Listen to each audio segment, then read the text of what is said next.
बड़े इवेंट। प्रधानमंत्री नरेंद्र मोदी आज मंगलवार से उत्तर प्रदेश के 2 दिवसीय दौरे पर रहेंगे और इस दरमियान वो उत्तर प्रदेश के वाराणसी और हरदोई में लगभग 42,500 करोड़ रुपए की परियोजनाओं का उद्घाटन और शिलान्यास करेंगे। इन विकास कार्यों के साथ ही 2 नई अमृत भारत ट्रेनों की सौगात भी देंगे। आज 28 अप्रैल को बनारस, पुणे और अयोध्या, मुंबई के बीच साप्ताहिक अमृत भारत एक्सप्रेस ट्रेन को हरी झंडी दिखाएंगे पीएम मोदी। तो ये नई ट्रेनें शुरू होने के बाद अब उत्तर प्रदेश, मध्य प्रदेश से मुंबई जाना आसान होगा। आज मंगलवार से ये 2 नई अमृत भारत ट्रेनें चलना शुरू हो जाएगी, जो की उत्तर प्रदेश, एमपी और महाराष्ट्र इन 3 राज्यों को जोड़ेगी। मुंबई अहमदाबाद वंदे भारत में 20 कोच स्थायी होंगे। आज 28 अप्रैल से इसकी भी क्षमता और बढ़ेगी। वहीं दिल्ली विधानसभा में भी आज विशेष सत्र का आयोजन होगा 28 अप्रैल को और उत्तराखंड विधानसभा का भी विशेष सत्र आयोजित होगा। आज इसमें नारी सम्मान लोकतंत्र में अधिकार मुद्दे पर विशेष उच्च स्तरीय बैठक होगी। और छत्तीसगढ़ में आज से ही प्रॉपर्टी खरीदना सस्ता होगा। रजिस्ट्री से शेष खत्म कर दिया है सरकार ने, तो 28 अप्रैल से आज से ये नए नियम लागू होने जा रहे हैं। छत्तीसगढ़ में अब प्लॉट, प्रॉपर्टी, जमीन, मकान वगैरह की रजिस्ट्री करवाना सस्ता होगा। तो ये तो आज के कुछ बड़े इवेंट रहेंगे। और चलिए आगे बढ़ते हैं खबरों में। सबसे पहले अमेरिका, इजराइल, ईरान जंग से जुड़े कुछ बड़े अपडेट देख लेते हैं। तो देखिए, ईरान और अमेरिका की पाकिस्तान में ये तीसरे दौर की बातचीत हुई बीते दिन, लेकिन इस बातचीत में भी कोई हल नहीं निकल पाया। बल्कि इस बातचीत के बाद तो ईरान ने उल्टा ये कहा कि पाकिस्तान मध्यस्थ बनने के लायक भी नहीं है, वह अमेरिका के पक्ष में झुका हुआ है, ट्रंप और अमेरिका के खिलाफ कुछ नहीं कहता है। ईरान ने पाकिस्तान को लताड़ लगाते हुए कहा कि पाकिस्तान एक पक्ष में बायस्ड है, अमेरिका की तरफ उसका झुकाव ज्यादा है, तो ऐसे में पाकिस्तान तो मध्यस्थता करने लायक भी नहीं है। तो बातचीत के दौरान ईरान के डेलीगेट्स पाकिस्तान के इस्लामाबाद में नाराज होकर वहीं से डायरेक्ट फिर रूस के लिए रवाना हो गए और ईरानी विदेश मंत्री अरागची ने रूस पहुंचकर वहां के राष्ट्रपति व्लादिमीर पुतिन से मुलाकात की। इस दरमियान रूसी राष्ट्रपति बोले कि ईरान अपनी आजादी के लिए लड़ रहा है। उन्होंने कहा कि हम ट्रंप अधिकारियों के साथ बैठक करेंगे। तो ईरान अब ये प्लान कर रहा है कि पाकिस्तान से तो कोई मध्यस्थता हो नहीं पाई, अब रूस को मीडिएटर बनाना चाह रहा है ईरान, और ईरान को रूस का साथ भी मिला। व्लादिमीर पुतिन बोले कि पश्चिम एशिया में शांति के लिए हम सब कुछ करेंगे। रूस की तरफ से ये बयान भी सामने आया कि ईरान को डराने धमकाने की कोशिश काम नहीं करेगी अमेरिका की। ईरानी विदेश मंत्री अरागची के रूस की राजधानी मॉस्को के दौरे के बीच ये बड़ा बयान देखने को मिला। चलिए अगली खबर देखिए। एलपीजी पर बड़ी राहत आ रही है हमारे देश में। सरकार का कहना है कि तेजी से सप्लाई बढ़ रही है, रसोई में नहीं होगी अब गैस की कमी। सरकार ने मिडिल ईस्ट संकट के बावजूद देश में उर्वरक और ईंधन की कमी न होने देने का आश्वासन दिया है देशवासियों को। हालांकि पेट्रोल डीजल की किल्लत देखने को मिली। एक राज्य से रिपोर्ट आ रही है कि इस राज्य में 400 से ज्यादा पेट्रोल पंप बंद हुए। हड़कंप समझ गया। मामला है दोस्तों दक्षिण भारत के राज्य आंध्र प्रदेश का। यहाँ कई पेट्रोल पंपों पर पेट्रोल और डीजल का स्टॉक खत्म होने की खबर फैलने के बाद पेट्रोल पंपों पर लोगों की भारी भीड़ जमा हो गई और बताया जा रहा है कि बीते रविवार को तो आंध्र प्रदेश के अलग अलग जिलों में 400 से ज्यादा पेट्रोल पंप बंद कर दिए गए। इन पेट्रोल पंपों पर स्टॉक खत्म होने की सूचना दी जाने के बाद लोगों ने दूसरे पेट्रोल पंपों पर धावा बोला, मतलब भीड़ बढ़ गई।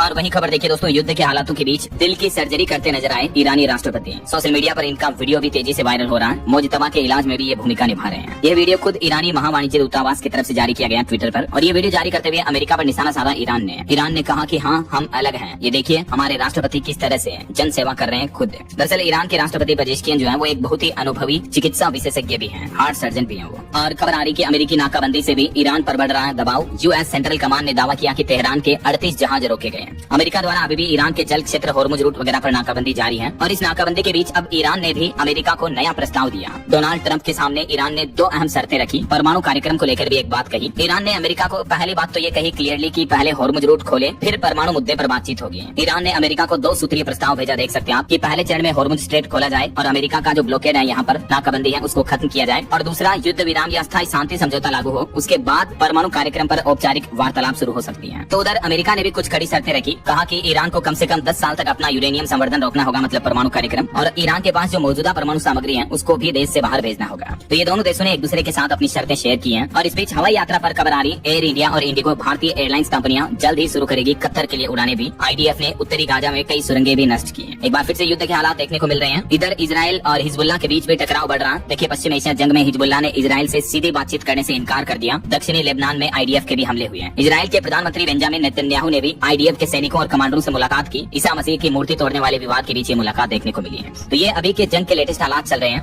और चलिए आगे बढ़ते हैं अपन खबरों में। देखिए आप अगला अपडेट। एक महिला पुरुष के लिव इन मामले में सुप्रीम कोर्ट ने बड़ा फैसला सुनाया और कहा कि दोनों का एक बच्चा है और अब महिला पुरुष पर दुष्कर्म का आरोप लगा रही है। तो ये नहीं हो सकता। सुप्रीम कोर्ट ने ये भी कहा कि लिव इन रिलेशनशिप में रहने के बाद अगर कोई पुरुष या महिला बाहर हो जाते हैं उस रिश्ते से, तो ऐसे बाहर निकलना कोई अपराध नहीं है, क्योंकि उन्होंने शादी तो की नहीं, वो तो रही लिव इन में रहे हैं। दरअसल एक मामला जिसमें 15 साल तक एक महिला पुरुष साथ में रहते हैं, उनके बच्चा भी हो जाता है, और फिर कुछ विवाद के बाद वो महिला ने पुरुष पर यौन उत्पीड़न का मामला लगाया, केस दर्ज कराया। तो सुप्रीम कोर्ट ने कहा कि अब ये आखिर यौन उत्पीड़न कैसे हो सकता है। सुप्रीम कोर्ट ने लिव इन रिलेशनशिप पर भी बयान देते हुए कहा कि इसमें जोखिम है, कभी भी कोई भी इसमें अलग हो सकता है और इसे अपराध भी नहीं माना जा सकता अलग होना। हालांकि इस बीच सुप्रीम कोर्ट ने ये भी सुझाव दिया कि ऐसे मामले में महिला बच्चे के लिए मेंटेनेंस या मुआवजे की मांग जरूर कर सकती है। बाकी लिव इन रिलेशन में महिलाओं के क्या क्या अधिकार होते हैं इस बारे में कुछ डिटेल जानकारी आप देख सकते हैं स्क्रीन पर। मेंटेनेंस, बच्चे के अधिकार सबसे मजबूत होते हैं, घरेलू हिंसा में कानूनी सुरक्षा मिलती है। चलिए अगली खबर देखिए। आम आदमी पार्टी के 7 सांसद जो बाहर निकले थे, अब उनको बीजेपी में विलय की मंजूरी मिल चुकी है। राज्यसभा में भाजपा सांसदों की संख्या संख्या 106 से बढ़कर 113 हुई, जबकि केजरीवाल की पार्टी 3 सांसदों पर ही सिमट गई है अब राज्यसभा में। और आम आदमी पार्टी से निकलकर बीजेपी ज्वाइन करने के बाद अब राघव चड्ढा का भी ये पहला वीडियो सामने आया है, जिसमें उन्होंने आम आदमी पार्टी छोड़ने और भाजपा ज्वाइन करने के बारे में बताया। राघव चड्ढा बोले कि आम आदमी पार्टी चंद करप्ट कॉम्प्रोमाइज्ड लोगों की पार्टी बन गई है, यहाँ पर्सनल फायदे के लिए काम कर रहे हैं, वर्क एनवायरमेंट टॉक्सिक हो गया है, तो मेरे पास 3 ही ऑप्शन बचे थे, इसलिए उन्होंने कहा कि मैंने बीजेपी ज्वाइन की। राघव चड्ढा के स्पीच की 6 अहम बातें आप देख सकते हैं।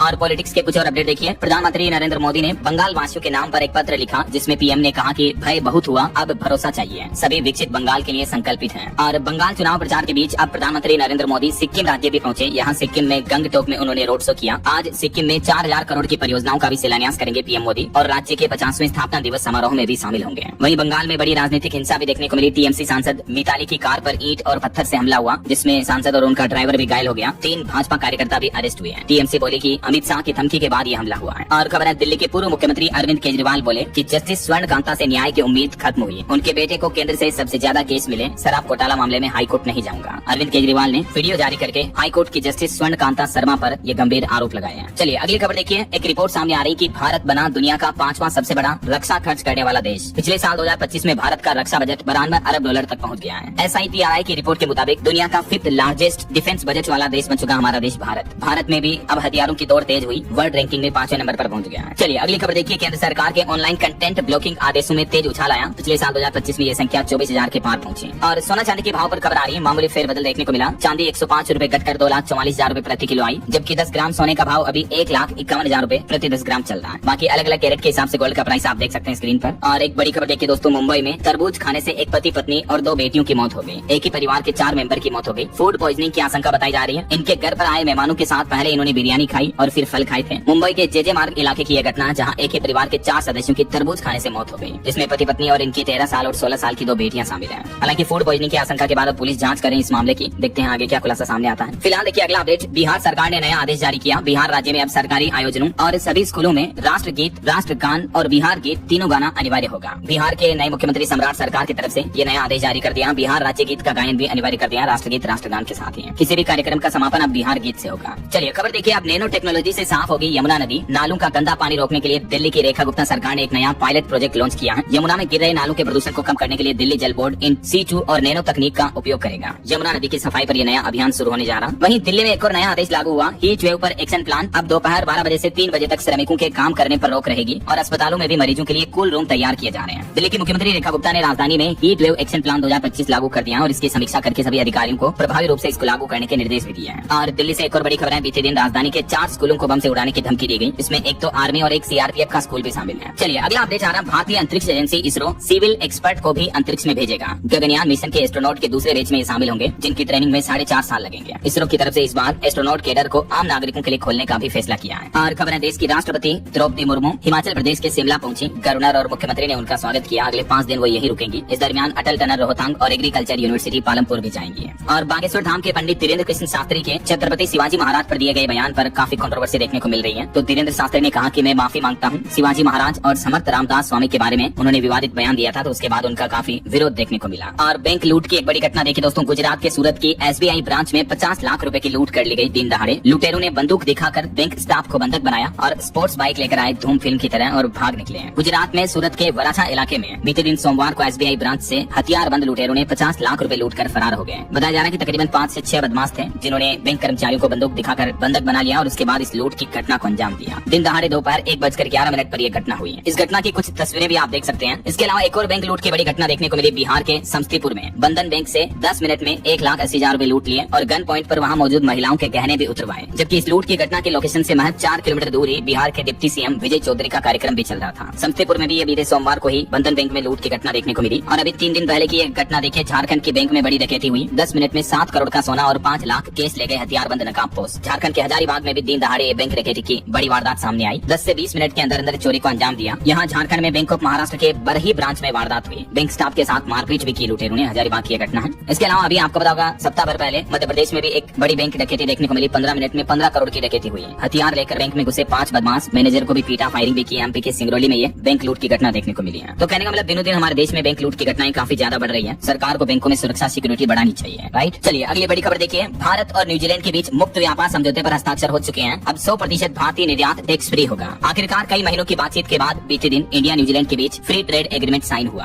और इसके साथ ही अब सभी न्यूजीलैंड को दिए जाने वाले एक्सपोर्ट पर ड्यूटी 0 हो चुकी है। इस समझौते में ये प्रावधान रखा गया है कि हर साल 5000 भारतीयों को वर्किंग वीजा मिलेगा, भारतीय प्रोफेशनल्स को न्यूजीलैंड में काम करने का मौका मिलेगा और वे इंडियन स्किल्ड प्रोफेशनल्स को कई बेनिफिट होंगे इस भारत न्यूजीलैंड व्यापार समझौते से। और इस समझौते के बाद न्यूजीलैंड की वाइन, कीवी, एवाकाडो ये चीजें भारत में भी सस्ती होगी क्योंकि इन पर भी भारत की तरफ से कस्टम ड्यूटी नहीं लगाई जाएगी। बदले में न्यूजीलैंड ने भी भारतीय उत्पादों के लिए 100% ड्यूटी फ्री एक्सेस का रास्ता खोलने का समझौता किया है। भारत न्यूजीलैंड एफटीए को प्रधानमंत्री नरेंद्र मोदी ने ऐतिहासिक बताया और कहा कि इससे विकास के नए रास्ते खुलेंगे। जब भी दो देशों के बीच इस तरह का एफटीए समझौता होता है तो दोनों देशों के बाजार, कंज्यूमर्स, व्यापारियों सभी को फायदा मिलता है। इस समझौते में ये भी प्रावधान है कि न्यूजीलैंड अगले 15 साल में भारत में लगभग 2 लाख करोड़ का निवेश करेगा। और भी अगर आप डिटेल में जानना चाहते हो दोस्तों कि एफटीए फ्री ट्रेड एग्रीमेंट क्या होता है, इसमें आम आदमी, आम भारतीय नागरिकों को क्या क्या फायदे मिलेंगे, तो इस बारे में डिटेल जानकारी कल शाम को मैंने डीएलएस न्यूज चैनल पर इस अलग से वीडियो में बताई है, तो आप ये वीडियो देख लीजिएगा। इसमें हर एक चीज मैंने आसान भाषा में एक्सप्लेन किया कि इस समझौते से व्यापारियों, कारोबारियों, युवाओं को क्या क्या फायदे होंगे और किसानों के हितों में सरकार ने इस समझौते में क्या प्रावधान रखा है। ओके, और चलिए अगला अपडेट देखिए। सौर मंडल में छिपी हो सकती है रहस्यमयी 5वीं शक्ति। डार्क एनर्जी पर वैज्ञानिकों ने एक चौंकाने वाला दावा किया है। वैज्ञानिकों का यह मानना है कि इतनी सूक्ष्म शक्तियों को पकड़ने के लिए अभी और अधिक संवेदनशील उपकरण विकसित करने होंगे। फिलहाल चरणबद्ध प्रगति ही सबसे व्यवहारिक रास्ता है और यह आधुनिक भौतिकी की अब तक की सबसे बड़ी खोजों में से एक हो सकती है। वैज्ञानिकों ने जो नई डार्क एनर्जी खोजी है यूनिवर्स में। चलिए अगली खबर देखिए। बिहार की 11 लाख जीविका दीदियों महिलाओं के लिए अच्छी खबर है। अगले महीने मई में 20-20 हजार रूपए की दूसरी किस्त उनको जारी कर दी जाएगी। मुख्यमंत्री महिला रोजगार योजना के तहत महिलाओं को ये धनराशि मिलेगी। वहीं उत्तर प्रदेश में योगी सरकार ने ओबीसी छात्रों को बड़ी मदद दी। रिपोर्ट आ रही कि 36 लाख से भी ज्यादा स्टूडेंट को छात्रवृत्ति मिली वित्त वर्ष 2025-26 में, जिसमें ट्रांसजेंडर समुदाय को भी फायदा दिया गया। यूपी की योगी सरकार की तरफ से ये आंकड़े जारी किए गए। अलग अलग क्लासों में लाखों स्टूडेंट को स्कॉलरशिप वितरित की गई। और खबर है हरियाणा में घर बनाने के लिए नियम बदल चुके हैं। अब 4 मंजिला बिल्डिंग बनाने वालों को करना होगा ये जरूरी काम। जी हाँ, हरियाणा की मुख्यमंत्री नायब सिंह सैनी सरकार की तरफ से भवन निर्माण से जुड़े नियमों को लेकर नया नियम लागू किया गया है। एक तो अब स्टिल्ट पार्किंग समेत 4 मंजिला मकान का निर्माण गुरुग्राम को छोड़कर पूरे हरियाणा में केवल उन्हीं सड़कों पर किया जा सकेगा जिनकी चौड़ाई 10 मीटर या उससे ज्यादा होगी। इसके अलावा भी ऐसे मकान को निर्माण करने से पहले अपने पड़ोसी से भी एनओसी अनापत्ति प्रमाण पत्र लेना होगा। तो हरियाणा सरकार की तरफ से ये नई गाइडलाइंस लागू की गई है। इसके अलावा हरियाणा में सरकारी कर्मचारियों के भी लंबे समय का इंतजार आखिरकार अब खत्म हुआ। अब जल्द ही मिलेगा प्रमोशन। ग्रुप डी कर्मचारियों के लिए नायब सिंह सैनी सरकार ने ये बड़ा तोहफा दिया है और कर्मचारियों के हितों में बड़ा कदम उठाते हुए हरियाणा लिपिकीय सेवा भर्ती और सेवा की शर्तें विधेयक 2026 पारित कर दिया है। तो इससे 4th ग्रेड के कर्मचारियों को प्रमोशन वगैरह में बेनिफिट मिलेगा। और खबर है संयुक्त राष्ट्र महासभा की अध्यक्ष एनालेना बेयरबोक भी आज भारत के दौरे पर आ रही है। संयुक्त राष्ट्र महासभा के 80वें सत्र की अध्यक्ष 28 अप्रैल को भारतीय दौरा करेगी। इस दरमियान भारत के विदेश मंत्री डॉक्टर एस जयशंकर के साथ कई प्रमुख बहुपक्षीय मुद्दों पर चर्चा होगी। और एक श्रद्धांजलि, नहीं रहे बॉलीवुड के दिग्गज अभिनेता भरत कपूर। 80 साल की उम्र में इन्होंने अंतिम सांस ली। ईश्वर इनकी आत्मा को शांति दे। वहीं खबर है गिग वर्कर्स संगठन ने भी सरकार को पत्र लिखकर भीषण गर्मी के बीच लू से बचाव और सुरक्षा उपायों की मांग की है। श्रम और रोजगार मंत्रालय को लिखे गए इस पत्र में गिग वर्कर्स के संगठन Indian federation of app based transport workers ने सरकार को पत्र लिखकर ये कुछ प्रमुख मांगे की है। गिग वर्कर्स जो होते हैं ना, डिलीवरी बॉय, जोमेटो, स्विगी के या अमेजोन, फ्लिपकार्ट के डिलीवरी बॉय, तो इनके हित में ये पत्र लिखा गया है। जानकारी आप देख सकते हैं। बहरहाल अभी तो अपन कुछ और महत्वपूर्ण और काम की खबरें देखेंगे दोस्तों, लेकिन फिलहाल वक्त तो चला है आज के ताजा मौसम समाचार जानने का। और हाँ, एक छोटी सी बीकानेर, गंगानगर वगैरह में बिहार में गर्मी की वजह से 2 लोगों की मौतें हो गई और देश के 7 शहरों का तापमान 46 डिग्री के ऊपर पहुंच चुका है। कुछ अलग अलग राज्यों के मौसम के हाल और स्थितियां देखिए आप। राजस्थान के इन 2 जिलों में बारिश और ओले गिरे। जयपुर समेत कई जिलों में बादल छाए, तेज हवाएं भी चली। 3 जिलों में स्कूलों का समय भी बदला गया। मध्य प्रदेश में भी खजुराहो में 10 सालों का रिकॉर्ड टूट गया। तापमान 46 डिग्री के पार पहुंचा। एमपी के सागर में बारिश हुई। मध्य प्रदेश के भी 15 शहरों में टेम्परेचर 44 डिग्री के ऊपर चल रहा। हीट वेव जैसे हालात हैं। और बिहार में देखिए कुदरत का कहर, आंधी, बारिश और गर्मी से 6 लोगों की मौत हो गई। नालंदा और बक्सर में स्कूलों का समय बदला गया। 3 जिलों में बारिश का ऑरेंज अलर्ट है। यूपी के बांदा में भीषण गर्मी का रिकॉर्ड टूटा। 47.5 डिग्री तक पहुंचा तापमान। गाजियाबाद में आंधी और ललितपुर में बारिश देखने को मिली। गोरखपुर में चलते चलते विंडो एसी जलकर राख हो गया भीषण गर्मी के बीच। वहीं पंजाब में भी अगले 4 दिन हीट वेव और आंधी का अलर्ट है। 50 किलोमीटर प्रति घंटा की रफ्तार से तेज हवाएं चलेगी। और हरियाणा में भी भीषण गर्मी के बीच मौसम बदला। हिसार, महेंद्रगढ़ वगैरह में बारिश देखने को मिली। हांसी में धूल भरी आंधियां भी चली। छत्तीसगढ़ में अब अगले 2 से 3 दिन लू का अलर्ट रहेगा। पहाड़ी राज्यों की बात करें तो हिमाचल प्रदेश के 2 जिलों में हीट वेव की चेतावनी। ऊना का तापमान 42 डिग्री तक पहुंचा। आज कुछ जिलों में भारी बारिश और ओलावृष्टि का ऑरेंज अलर्ट है। हिमाचल में अब अगले 5 दिन बारिश के हाल बने रहेंगे। वहीं उत्तराखंड में भी देखिए सीजन का सबसे गर्म दिन रहा बीता दिन। लू की चेतावनी। देहरादून में 16 सालों का रिकॉर्ड टूटा। इतना तापमान चल रहा है। बाकी अगले 2 दिन मौसम का हाल क्या रहेगा, 28 अप्रैल और 29 अप्रैल को देख सकते हैं आप जानकारी। भारत के आधे से ज्यादा राज्यों में हीट वेव का रेड अलर्ट भी है। ओके, और चलिए मौसम के बाद आगे बढ़ते खबरों में कुछ मार्केट अपडेट्स पर नजर डाल लेते हैं। देखिए बीते दिन भारतीय शेयर बाजार में तेजी देखने को मिली। सेंसेक्स 639 अंक बढ़कर 77,304 पर बंद हुआ। निफ्टी में भी 195 अंक की तेजी रही है। वहीं कोल इंडिया का मुनाफा 11% बढ़कर 10,839 करोड़ रुपए रहा। और सन फार्मा का बड़ा अधिग्रहण होने जा रहा। $12.25 अरब में ऑर्गेनॉन के बीच डील हुई है। अमेरिकी कंपनी ऑर्गेनॉन को खरीदेगी सन फार्मा और ये अब तक की सबसे बड़ी विदेशी डील बताई जा रही है। भारत की दिग्गज दवा कंपनी सन फार्मास्यूटिकल इंडस्ट्रीज, इसने अमेरिका की कंपनी ऑर्गेनॉन एंड कंपनी को खरीदने का फैसला किया है। वहीं ऑयल इंडिया को भी विदेश में बड़ी सफलता मिली। लीबिया में मिला नया तेल और गैस का भंडार। भारत सरकार की ये ऑयल इंडिया लिमिटेड कंपनी अब यहाँ माइनिंग करेगी नई ऑयल की है। और अल्ट्राटेक सीमेंट हर शेयर पर देगा 240 रुपए का डिविडेंड भी। चलिए मार्केट अपडेट्स के बाद आगे बढ़ते खबरों में। में कुछ बड़े हादसों और दुर्घटनाओं की खबरें देखें दोस्तों। राजस्थान के बांसवाड़ा में भीषण सड़क हादसा हो गया। 2 बाइकों की भिड़ंत में 2 भाइयों समेत 3 लोगों की मौत हो गई। शादी में जाते समय यह हादसा हुआ। और दक्षिण सूडान में एक बड़ी प्लेन क्रैश की घटना देखने को मिली। पायलट समेत सभी 14 लोगों की मौत हो गई। वहीं हरियाणा राज्य में भी एक बड़ा हादसा हो गया। चलती बस में आग लगी जिसमें 40 यात्री सवार थे। हालांकि ज्यादातर यात्री उतर गए नीचे, लेकिन 2 लोग जिंदा जल गए, 7 झुलस गए। 4 की हालत अभी भी गंभीर बताई जा रही है। ये एक प्राइवेट बस भिवानी से सवारियां भरकर हांसी की तरफ जा रही थी, तभी अचानक आग लग गई इसमें। वहीं तेलंगाना में देखिए शंकरपल्ली की फैक्ट्री में क्रेन गिरी, 5 मजदूरों की मौत हो गई, 12 के घायल होने की खबर है। और उत्तर प्रदेश की यह घटना देखिए, शादी की मिठाई खाने से 100 से ज्यादा बाराती और गराती बीमार हो गए। लौकी की लोज फिर बनी सेहत की दुश्मन। सूचना पर खाद्य विभाग की टीम भी पहुंची। उत्तर प्रदेश के संभल का ये मामला है। चलिए कुछ इंटरनेशनल न्यूज अपडेट देखिए। इजराइल में नेतन्याहू को हटाने के लिए एकजुट हुए 2 विपक्षी राजनीतिक पार्टियों के पूर्व प्रधानमंत्री अब ये अपनी पार्टी का विलय करेंगे। इससे पहले 2021 में भी इजराइल में बेनेट और लेपिड ने मिलकर बेंजामिन को हराया था। वहीं एक इंटरव्यू में पत्रकार पर भड़क गए डोनाल्ड ट्रंप। उन्होंने कहा कि मैं कोई ऐसा रेपिस्ट नहीं हूँ, मुझे क्लीन चिट मिल चुकी है। अभी हाल ही में जो डोनाल्ड ट्रंप पर एक हमलावर ने गोलियां चलाई थी हिल्टन होटल में वाशिंगटन में, तो उस मुद्दे पर एंकर ने उस हमलावर का बयान पढ़ा जिससे ट्रंप नाराज हो गए। चलिए अगली खबर देखिए। उत्तराखंड में सैनिकों के बच्चों को नीट और एनडीए कोचिंग के लिए उपनल देगा आर्थिक मदद। उत्तराखंड के मुख्यमंत्री पुष्कर सिंह धामी सरकार की तरफ से बड़ा फैसला लिया गया है। वहीं उत्तराखंड सरकार का ये भी कहना है कि भारत नेपाल सीमा पर लैंड पोर्ट परियोजनाओं की समीक्षा की जाएगी। मुख्यमंत्री धामी ने क्षेत्रों में रोजगार बढ़ाने पर भी जोर दिया। और उत्तराखंड की 4 धाम यात्रा पर भी अपडेट आ रहा। पहले सप्ताह में ही तकरीबन 3 लाख श्रद्धालु यात्री पहुंच चुके हैं, जिसमें से अकेले केदारनाथ में ही 1.5 लाख से पार श्रद्धालु पहुंचे हैं। 24 लाख रजिस्ट्रेशन हो चुके हैं इस बार। सरकार बोली की व्यवस्थाएं कंट्रोल में है। और ऑटो इंडस्ट्री से खबर देखिए। Ampere Magnus neo electric scooter launch हुआ। कीमत इसकी 86,999। फुल चार्ज पर 118 किलोमीटर की रेंज मिलेगी। 65 किलोमीटर की टॉप स्पीड है। और खेल जगत से खबर देखिए। सेबेस्टियन ने 2 घंटे से भी कम में मैराथन पूरी की और ऐसा करने वाले दुनिया के पहले एथलीट बन चुके हैं। केन्या के धावक है ये। और आईपीएल पर भी खबर है। बंगलुरु की आईपीएल में 6ठी जीत हुई। दिल्ली को 9 विकेट से हराया। विराट कोहली के 9000 रन भी पूरे हुए आईपीएल में। हेजलवुड को 4 विकेट मिले। आरसीबी ने दिल्ली कैपिटल्स को 9 विकेट से हराकर ये शानदार जीत हासिल की है। और आपकी हेल्थ को लेकर एक वैज्ञानिक रिसर्च सामने आ रही है कि वॉक और व्यायाम जैसा ही फायदेमंद है हंसना भी। हालिया वैज्ञानिकों की रिसर्च कहती है दोस्तों कि ठहाके लगाने के साथ 15 मिनट रोजाना हंसना 1000 कदम चलने के बराबर आपको शरीर में फायदा देता है। और वैसे भी जिंदगी कितनी छोटी है यार, आराम से खुलकर जियो, हंस के जियो, ठहाके लगाकर हंसो।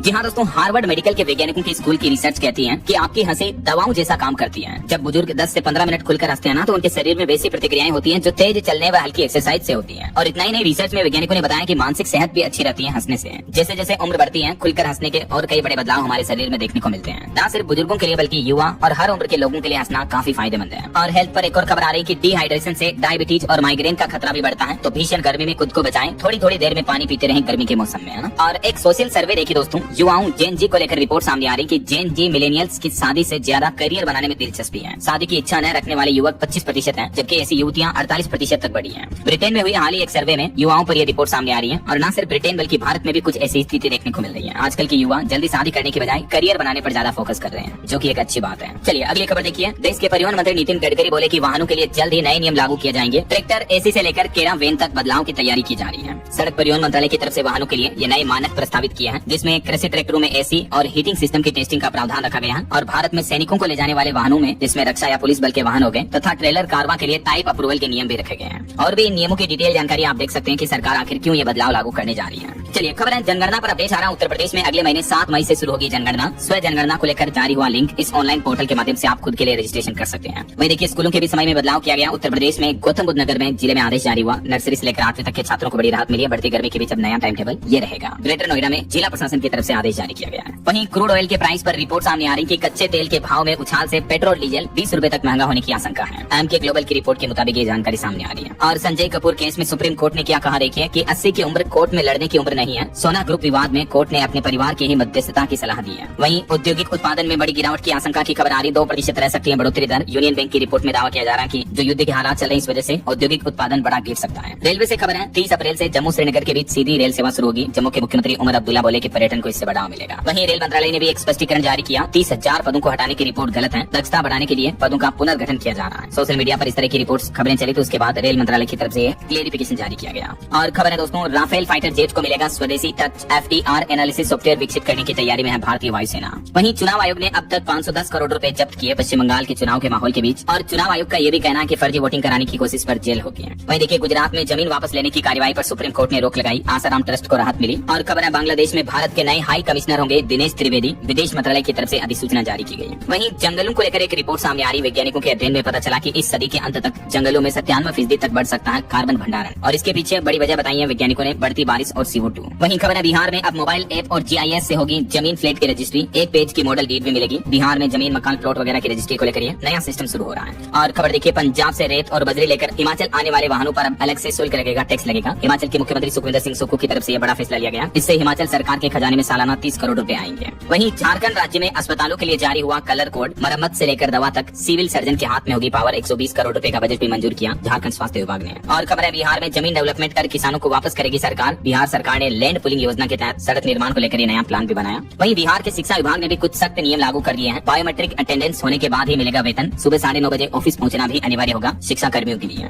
और बिहार में ओबीसी छात्रों को भी बड़ा झटका लगा। एनईटी की फ्री तैयारी कराने वाले करियर गाइडेंस सेंटर में नए दाखिले पर लगे लोग। बिहार के विश्वविद्यालयों में ये नया आदेश जारी हुआ है। और खबर है, अब विदेश में भी मेट्रो चलाएगी दिल्ली की डीएमआरसी। इंटरनेशनल मार्केट के लिए बनाई गई नई इकाई DMIL, जिसके सीईओ संजय जमुआर बने हैं। तो विदेशों में भी अब दिल्ली मेट्रो का विस्तार देखने को मिलेगा। और खबर है, हरियाणा विधानसभा में महिला सशक्तिकरण समिति गठन को मंजूरी मिली। नारी भागीदारी को मिलेगा नया बल। बीते दिन हरियाणा विधानसभा के स्पेशल सेशन का कांग्रेस ने भी बॉयकॉट किया। बाहर पैरेलल सदन चलाया। मुख्यमंत्री बोले कि पार्किंग में लड़ रहे हैं। ग्रुप डी कर्मचारियों को 30% प्रमोशन कोटा भी मिलेगा। चलिए अगली खबर देखिए, उत्तर प्रदेश के सभी जिलों में 7 दिन तक चलेगा श्रमिक स्वास्थ्य मेला। गंभीर रोगियों की पहचान होगी। यूपी सरकार आज 28 अप्रैल से ये विशेष अभियान आयोजित करने जा रही है। वहीं मुख्यमंत्री योगी आदित्यनाथ ने सख्त निर्देश जारी किया। कहा कि नहीं चलेगी किला हवाली, अधिकारियों को तय समय में करना होगा समस्याओं का समाधान भी। और उत्तर प्रदेश में अब पुरानी गाड़ियों की खरीद फरोख्त भी होगी ऑनलाइन। ADR व्यवस्था की गई। वहीं यूपी पंचायत चुनाव से पहले जारी होगा 9 अंक का स्पेशल नंबर। इस बार मतदाता सूची के साथ यूनिक स्टेट वोटर नंबर भी जारी किया जाएगा। पंचायत चुनाव में फर्जी मतदान पर रोक लगाने के लिए राज्य निर्वाचन आयोग ने यह नया प्लान बनाया है। चलिए अगली खबर देखिए, रेलवे की तरफ से नया आदेश जारी किया गया। ट्रेन में पालतू जानवर ले जाने पर अब रोक रहेगी। बिना बुकिंग पकड़े गए तो 6 गुना जुर्माना लगेगा। फर्स्ट AC में ही ले जा सकेंगे कुत्ता भी। रेल प्रशासन ने ट्रेन में पशु पक्षियों को ले जाने पर ये सख्त निर्देश जारी किया है। डॉग बॉक्स में कुत्ता ले जाने को लेकर भी ये कुछ नियम होंगे, देख सकते हैं आप डिटेल। चलिए कुछ और स्टेट न्यूज अपडेट देख लेते हैं फटाफट से। देखिए मध्य प्रदेश में भी लागू होगा समान नागरिक संहिता UCC कानून। MP की मोहन यादव सरकार ने इसके लिए हाई पावर कमेटी बनाई जो 60 दिन में सरकार को रिपोर्ट सौंपेगी। वहीं मध्य प्रदेश हाईकोर्ट में 27% OBC आरक्षण मामले पर भी फाइनल हियरिंग के लिए 2 बेंच में बांटी याचिकाएं। पक्ष और विपक्ष में बनी याचिकाओं के बीच आज इस मुद्दे पर सुनवाई होगी। और खबर है, पूर्वी उत्तर प्रदेश में जियो के रिकॉर्ड 1,68,000 नए कनेक्शन मिले। मार्च में सबसे ज्यादा नए ग्राहक जुड़े। वहीं यूपी की योगी सरकार ने भी बढ़ती गर्मी के बीच हीट वेव सुरक्षा प्लान लागू किया। क्लास में मिलेगा बच्चों को अब ग्लूकोज और ORS भी है। और यूपी झांसी नगर निगम का भी 490 करोड़ रुपए का बजट पास हुआ। बिहार के बेगूसराय में भी हाई स्कूलों में शुरू होगा ISM lab. Trainer math, science और कंप्यूटर टीचर को देंगे ट्रेनिंग। 30 अप्रैल तक चलेगा ये अभियान। ISM का मतलब इंटीग्रेटेड मैथ्स और साइंस का लेबोरेटरी अभियान शुरू हो रहा है। वहीं खबर है, झारखंड में अब साइबर ठगों पर शिकंजा कसा जाएगा। अब स्टेट कमांड कंट्रोल सेंटर से ऑपरेट होगी हेल्पलाइन 1930 सेवा। लाइव मॉनिटरिंग सिस्टम से रिस्पांस टाइम घटेगा। वहीं झारखंड में नशे का कारोबार करने वालों की भी सूची तैयार करेगी रांची पुलिस। CCA लगाने का भेजा जाएगा प्रस्ताव भी। और झारखंड राज्य में जल्द होगी स्नातक और इंटर स्तरीय भर्ती परीक्षा भी। कार्मिक विभाग ने 2 सप्ताह में मांगी खाली पदों की सूची। वहीं हरियाणा के गुरुग्राम में नहीं रुकेगा बुलडोजर एक्शन। सुप्रीम कोर्ट ने सुनवाई से इनकार करते हुए हाईकोर्ट जाने को कहा है। और पंजाब में यूनिफाइड बिल्डिंग रूल्स 2025 सरकार वापस लेने जा रही है। अब पुराने नियम फिर से लागू होंगे। दिक्कतों के समाधान के लिए सरकार ये राहत देगी। और एजुकेशन पर खबर है, झारखंड में 10,000 असिस्टेंट प्रोफेसरों के लिए टीचर नीड असेसमेंट जरूरी होगा। 12 मई से एग्जाम होने जा रहे हैं। इससे पहले सरकार ने ये नया आदेश जारी किया। ओके, और चलिए अंत में दोस्तों आज के राशिफल पर नजर डाल लेते हैं। देखिए मकर राशि वालों को इनकम के नए सोर्स मिल सकते हैं। और धनु राशि वालों को तरक्की और मेष राशि वालों को प्रमोशन की खबर मिल सकती है आज। और भी कुछ अलग अलग राशियों का राशिफल आप देख सकते हैं स्क्रीन पर।